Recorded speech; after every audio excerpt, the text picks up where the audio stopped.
نظر نہیں آتا۔ عزیزان محترم، خوب یہ نفس یہی مشکل کے اندر ہے، ولی کے مقابلے میں آ جاتا ہے۔ جہاں نقصان نظر آیا وہاں ولی کے مقابلے میں آ گیا۔ اب آپ صدر اسلام اٹھا کے دیکھ لیں، جو چیزیں سمجھ میں آتی تھیں تو رسول کی بھی اطاعت ہوتی رہی، جہاں کچھ اوپر نیچے سمجھ میں آیا، یا رسول اللہ یہ کیسے ہوگا، وہ کیسے ہوگا، اور پھر آپ کے سامنے لوگ ائمہ کے آگے آتے رہے۔ مولا متقیان نہج و بلاغہ میں شکوہ بیان کر رہے ہیں، امام خطبوں کے اندر شکوہ بیان کر رہے ہیں کہ میں ان سے کہتا ہوں کہ جنگ کرو، یہ کہتے ہیں کبھی سردی ہے کبھی گرمی ہے۔ امام کو نہیں پہچان رہے، اپنی خواہشات اپنی آسانیاں دیکھ رہے۔ خدا نہ خواستہ آج ہم بھی تو اپنی زندگی میں آسانیاں تو نہیں دیکھ رہے۔ آج جہاں ہمارے مال، شاید ہمارا کاروبار ایسا ہو، اسلام میں اسلام تو اتنا کہتا ہے کہ اگر شک بھی ہے شبہ بھی ہے تو اس چیز کو چھوڑ دو۔ بہت بڑے عالم دین تھے اصفہان کے، اور اتنے تھے کہ لوگ اپنے فیصلوں کو انہی سے کروایا کرتے تھے۔ بات تھی ان کی، جو بات کہتے تھے لوگ مانتے تھے۔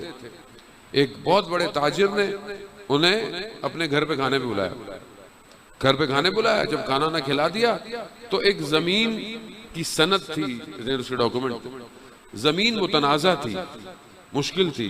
کہا آپ ایک سائن کر دیں تو مسئلہ حل ہو جائے گا۔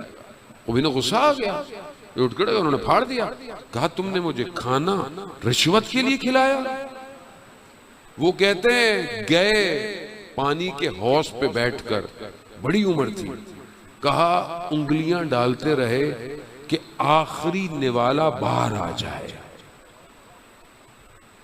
اور یہاں ہم پتہ نہیں کیا کیا کھاتے رہتے ہیں، اگلے کی مٹھائی بھی کھا لیتے ہیں، کام بھی نہیں کرتے، بندہ بھی نہیں چلتا۔ بندہ تو لاکھوں روپے کھا جاتا ہے، سمجھ بھی نہیں تو کیا ہوا، ہمارا بھی ہے کہ کسی اور کا ہے۔ شبہ ہو، حرام تو دور کی بات، اور اگر حرام لقمہ ہو معاشرے میں، یہ ایسا فیکٹر ہے جو امام کے مقابلے میں لے آتا ہے۔ آئیے کربلا، سید الشہداء روز محشر میں مخاطب کر رہے ہیں لشکر کو کہ تمہیں میری بات سمجھ میں نہیں آئے گی۔ کیوں نہیں آئے گی؟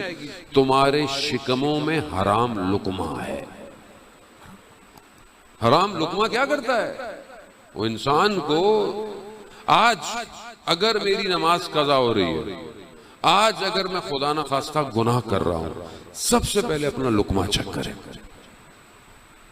جو ہم کام کر رہے ہیں، جو ہم محنت، جو بھی کر رہے ہیں، آپ اپنے آفس میں بیٹھے ہیں، آپ نے اپنے آفس میں عہد و پیما کیا ہوا ہے۔ کیا کیا ہوا ہے کہ جی میں اتنے گھنٹے کام کروں گا۔ آپ کانٹریکٹ سائن کرتے ہیں نا، 8 گھنٹے 9 گھنٹے، اس 9 گھنٹے میں کیا آپ حلال کر رہے ہیں؟ کتنی دیر کام کر رہے ہیں؟ کتنی دیر اپنا فون یوز کر رہے ہیں؟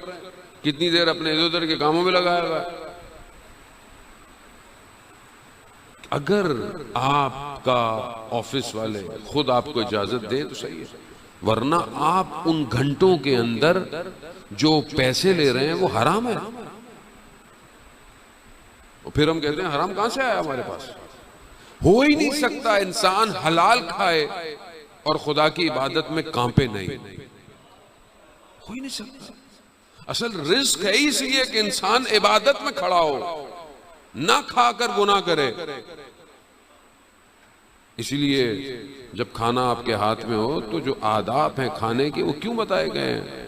تاکہ یہ لقمہ اندر جا کر انرجی میں تبدیل ہو اور یہ انرجی عبادت کی طرف لے کر آئے، نہ کہ بیٹھ کے ساری رات موبائل بیٹھے ہوئے دیکھ رہے ہیں، فلمیں دیکھ رہے ہیں، ٹی وی دیکھ رہے ہیں۔